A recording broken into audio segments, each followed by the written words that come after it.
I'm Nick from Aviation Station, and today I'm going to talk to you about one of the strangest aircraft designs ever built. This aircraft by all accounts looked like a cross between an Airbus A380 and a Boeing 747, but was totally bonkers.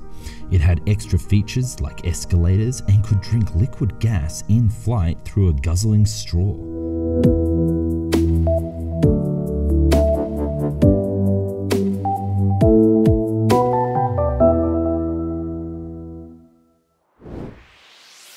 If you love aviation, then you know that the A380 is one of the coolest aircraft ever built. With two levels, the plane can carry 555 passengers or up to 800 passengers if the aircraft is completely economy. Airlines looking for a huge airframe like this to fly long distances could choose between the A380 or the original Queen of the Skies, the Boeing 747. However, did you know that there was actually a third option back in the year 2000? A Russian A380 Super Jumbo. Introducing the Sukhoi KR-860. Originally revealed to the world at the 2001 Paris Airshow, its name, the Sukhoi KR-860, is actually made up of two names. Sukhoi refers to the manufacturer, KR means Kryla Rossii, which is English for Wings of Russia, and the 860 refers to the total number of passengers that this aircraft was built to carry. Sukhoi was a Russian aerospace firm that was also building a multitude of fighter and military aircraft and was a natural choice for the new passenger aircraft. They didn't, however, actually build any real KR-860, but rather a static 1/24th model to showcase the concept and raise awareness. The real aircraft would have been much bigger, at around 80 meters long and a wingspan of 88 meters. The wings were actually so long that they wouldn't have actually fitted at any airport gate built today, so the initial design had them fold up much like the Boeing 777X does today. Compared to a Boeing 747 and an Airbus A380, the aircraft was 12 meters longer than a Boeing 747 and 15 meters longer than the A380, so it was absolutely huge. It would have been powered by either GE engines, Pratt & Whitney, or with 8 Cruisecraft NK93 engines that would have been paired together and would give the aircraft a range of 15,000 kilometers or 8,099 nautical miles. Next to an Airbus A380 and Boeing 747, this range puts it squarely in the middle. The KR-860 also has some very unique design choices that made experts back then scratch their heads. Whilst at first it looks like a cross between a Boeing 747 and A380, it actually has some very strange features. For one, there appear to be two front wheel axles. Every other aircraft in the world has a tricycle design with one hydraulic wheel at the front and two at the back. This aircraft had two closely together at the front, which would have made turning the aircraft very odd indeed and put a lot of pressure on the front joints.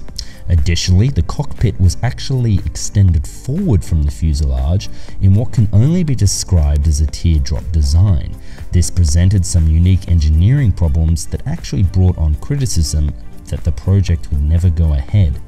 Plus, those wings we mentioned before that hinged upwards would have caused all sorts of manufacturing and breakdown issues, adding to the aircraft's projected unreliability. Now, this is where it gets even cooler. There were actually 3 different variants proposed for the KR-860 program. The first was your standard passenger version that could carry 860 passengers across 2 levels in 3 classes, or over 1,000 if the whole aircraft was economy.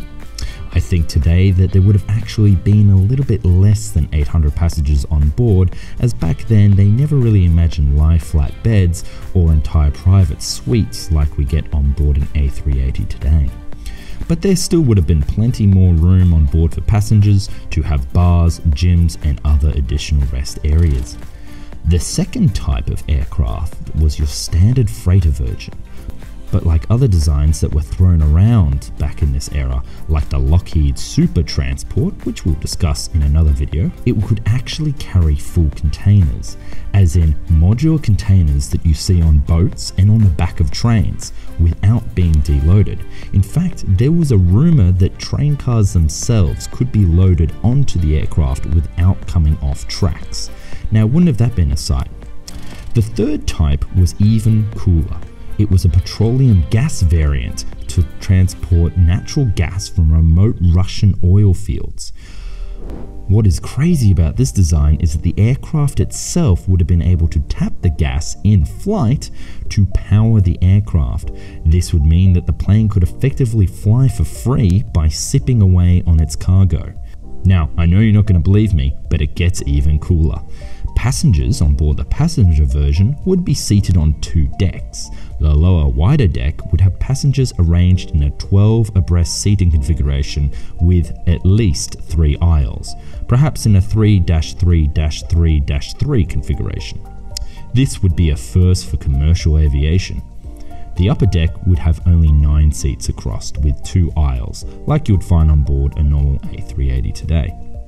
With a load of 1,000 passengers, the aircraft would need a way to unload them quickly and effectively at airports. It would do this using escalators. The aircraft design had 3 escalators built into the hull, with one at the front of the aircraft, one in the middle, and one at the end that quickly transported passengers either on or off the aircraft, whilst at the same time still being able to use up to 3 jetway bridges. Now, it's important to analyse the business case for this aircraft. For example, what routes would have it been used for? The company that was developing this program believed that the aircraft would be perfect for a hub-to-hub international travel. Airports like JFK in New York or Heathrow in London have incredibly limited landing slots for airlines, and the only way to actually increase the amount of passengers throughput is to increase the number of seats on board landing aircraft. This is one of the primary reasons that the Airbus A380 was created. However, if we were to speculate who would have ordered the aircraft, then we should look no further than who ordered the A380 today. But unlike the A380, this aircraft was not being built by a world-renowned plane maker like Airbus or Boeing. Likely, this KR-860 would have been targeted to high population countries, perhaps like the Chinese or Indian markets, with an eventual expansion to Vietnam as well. Before I dive into why this aircraft never got built, if you enjoyed this video so far, click that like button. It really does help a lot. So why did it never fly? This is the real question why the aircraft was never built. The original specifications of the program, there'd be 300 of these aircraft purchased in the marketplace. However, we know that the Airbus has only sold 251 of their A380 aircraft, and so we think that this proposal and prediction was a little bit outlandish. However, it wasn't actually the market nor the business case that made this aircraft never happen. What actually happened was all about money. The concept for the original aircraft began in the 1990s with a forecast cost of $10 billion US. In fact, they actually believed initially that it would be around about $4 to $5 billion. In today's money, that's $15 billion US, and it wanted the first aircraft to be built before the year 2000. And this was based on an estimated price per aircraft of around about 160 to 200 million. But considering that the Airbus A380 program cost $25 billion US over 15 years, and that the original unit cost of an A380 is $444 million, we know that the cost would be much higher. In fact, I would even go as far to say that this Russian A380 was impossibly cheap, and asked for financial help from not only the Russian government, but China and India to produce the plane.